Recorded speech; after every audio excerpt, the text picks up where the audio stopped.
Hey, oh, speaking of cannabis, by the way, did you hear about the German guy who was who was arrested after trying to pay his taxi fare with cannabis? I know. You know, I heard that on Bob and Tom today, actually. I can't believe that the taxi driver turned him in. He probably took it and then said, "Hey, you just say, hey, dude, I don't smoke cannabis, so I'm not going to take it. So you just find the next cab, and I'm sure they will." Maybe he really wanted his money for the ride. Well, okay. Well, the other option was that he picked the guy up. The guy pretended to have money. They get to the destination. The guy goes, "Hey, dude, man, I'm really sorry. I just realized I don't have any money, but I do have this big bag of the purple people eater. If you want some of that, I can give you that." And then he called the cops on the guy. Okay, I can see that. But kind of depressing that you can't use cannabis in Europe to pay for your taxi cab. Maybe not in Germany. I mean, because you could flip that bag, right? Even if you don't smoke it, if you're a taxi cab driver in Berlin. Oh, sure, you could flip that, but if you're not an experienced dealer, you don't want to just go around and say, "Hey, are you giving us dealer? Want to buy some drugs?" Are you giving us a dealing lecture, Brett? Oh yeah. You're just making sure people know. Oh, people interested in getting dealing information or lectures or knowledge, call 1-800 Brett Corbett. I got my minor in it at IU, so I'm good to go. I'm good to go if anybody wants to give us a call. Illegal drug dealing. All right, so we've got the ugly thing going, and then the weed too. All right, so the next interesting or semi-interesting thing was I went to the IU versus Mexico U20 game.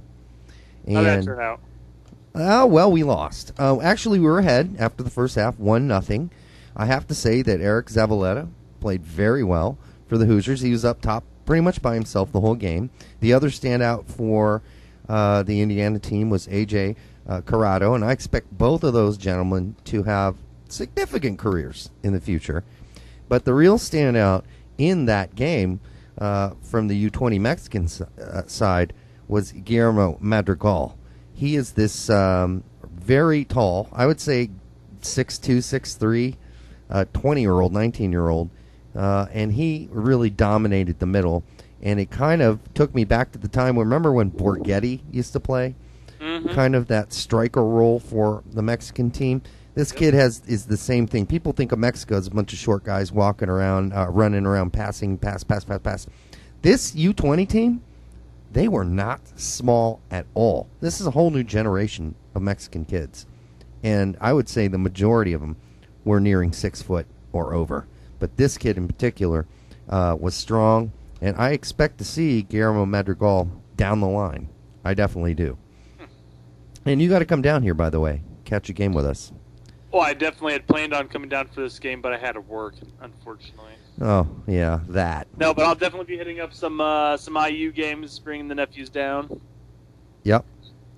Yeah, I think that's... I really enjoyed it. I've been here a long time, and I haven't really caught many Indiana soccer games. It's a nice stadium, and I did. I really enjoyed it. It was good to see a live game again. I watched so much, and you and I both watched so much on TV and online. It's nice to get back to see a live game occasionally. Oh, it's definitely nice to see a live game. Yeah. Oh, hey, speaking of exciting, did you see Grant Wall's tweet? I think it was early today or late yesterday. He says, "A year ago, U.S. fans wondered who their Chicharito was. Now Mexican fans are asking who their Dempsey will be." Ouch. I think Wall might be hitting a little below the belt there. A little bit. A little unfair there. Go ahead. With Dempsey's great season underway, you gotta take the shots when they come, Well, some of those, one of the Mexican guys, and his name's Antonio, said, "One good season means shite," he says. One Right? good season. It wasn't just one good season. Dempsey's been scoring for several seasons. He just hasn't This been. is just a standout season compared to the rest of his. But no, yeah, you're right. He's had great seasons before. Yeah. You know, he's always been one of the top scorers on Fulham's squad. Yeah, I think it's unfair to say this is one good season. This is one great season. This is a great season. You know. Yeah. He's just had some good seasons followed behind it. You know.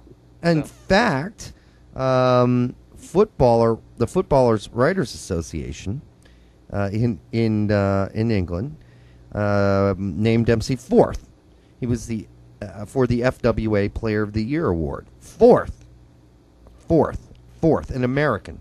Fourth in the EPL for the Football Writers Association Player of the Year. Really? When does that ever happen? Will it ever happen again? Yeah. Well, we hope it'll happen again. Well, we'll hope it happens again, but it hasn't. Not much frequency here, you know. Doesn't happen all often. Probably not going to happen anytime real soon. I mean, that's just not easy to do. To be behind three other guys who are also scoring their brains out this season. And all right, well, let's get to you and I both couldn't make much. I just couldn't actually make much sense of this. But Simon Borg had an article in MLSsoccer.com. Yes, that's Major League Soccer, soccer.com. It's in his smorgasbord section, right? And he points out that a lot of teams are complaining, teams and players, managers, etc., that they're outplaying their opponents. They're really getting a lot of chances. But they're just, in fact, let's use an example here. We had Peter Vermees after their 1-0 loss to Portland. He says, "We didn't give up many chances. We played well, but came up short, even though I thought we created more chances. Sometimes that's the way it happens, but we'll keep pressing on. All in all, I was happy with the performance." So, a lot of guys complaining that they're not getting all the points they should out of games. What Simon goes on to say is, but don't blame the coaches, who see the payoffs that result from betting on defensive anti-soccer tactics. Blame the format of the competition. Fans don't want to see teams bunker in, ? He says. Create a competition format that draws them out. Reward goals scored handsomely. Lavish the team that scores more of them with a bountiful bonus package. The greater the goal differential in the match, ? The more points you take away in league play. He's kidding, right? I'm pretty sure he's kidding. You know, when I read the article, I really thought that it was a serious piece. You know, but after I read some of the comments below it, actually just one comment in general, pointing out that one of the commenters is quite stupid for not picking up on the sarcasm. I really started thinking about, am I stupid? Perhaps he was being sarcastic, and maybe I am stupid. Yeah, maybe I am. I was really looking at them like, Simon really just said, and he might really be serious about the article. But the more I think about it, the more I'm really hoping he was being sarcastic. Yeah, I think he's got to be sarcastic because, all right, lavish the team that scores more of them with a bountiful bonus package. Now that sounds like Eric Winalda, right? As Eric was saying, hey, when you should pay guys who score more if you want more goals in this league. Isn't this league, though, getting good enough now? I mean, I don't really think we need that. And I really don't see a whole lot of anti-soccer. I don't.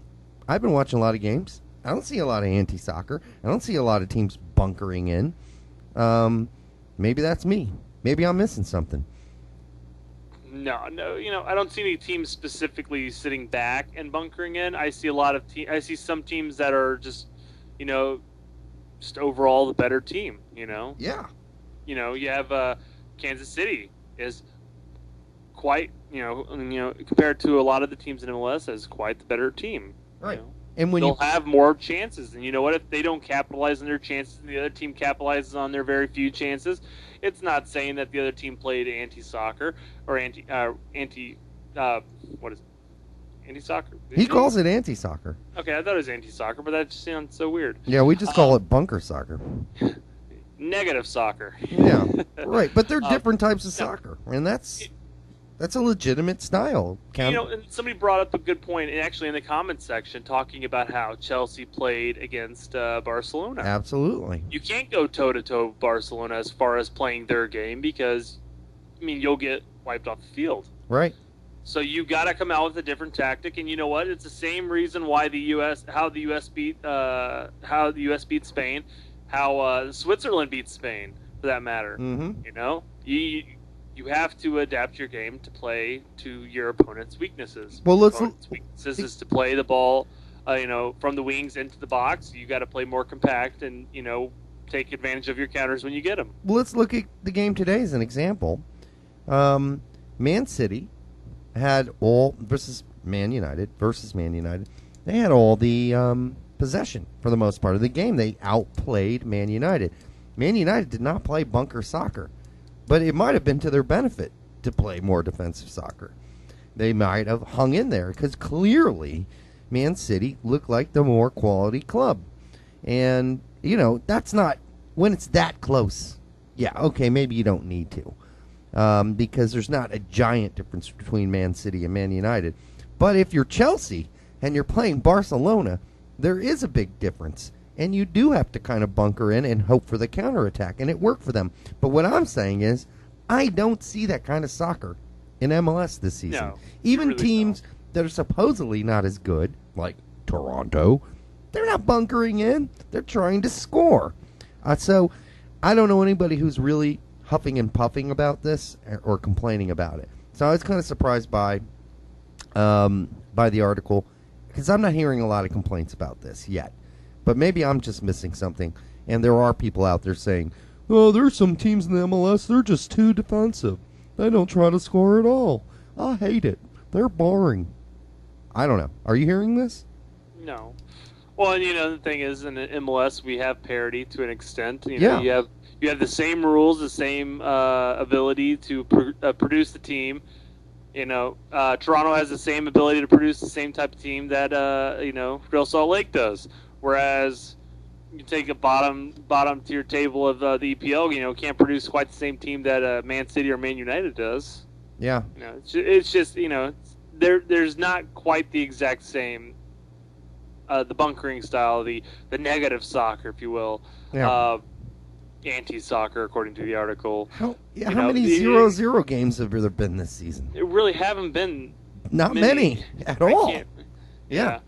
So, teams are definitely pushing it. They're trying to possess it. They're trying to push into the attack. You don't see many teams sitting back. Mm-mm. So, I look at this as more of Simon's way of saying, you know what? Sometimes the better team just simply doesn't win, and that's exactly what Peter was saying too. Yeah. We produced all the chances, but the result is what it is. Yeah. Some guy did some research from last season and found out the team that actually had less possession won a huge percentage of the games. I think maybe even it was over 50%. Well, that's kind of how it happens sometimes. Possession does not always equal winning. In a league that has so much parity and is so even in so many ways, you're not going to have a lot of bunker soccer. It's just not going to happen. So I'm not seeing that.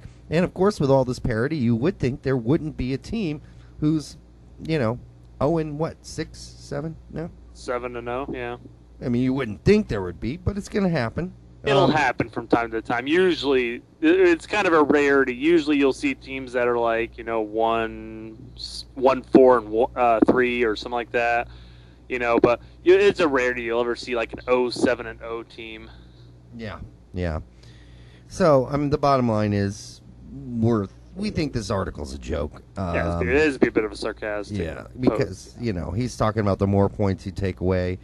The greater the goal differential, the more points you take away in the league play. Well, you already get a bonus from goal differential currently. Just again, look at the Man City Man United situation. They're tied point wise, but goal differential is what's putting Man City into first. And if they continue to win the last two games, they're gonna win the league.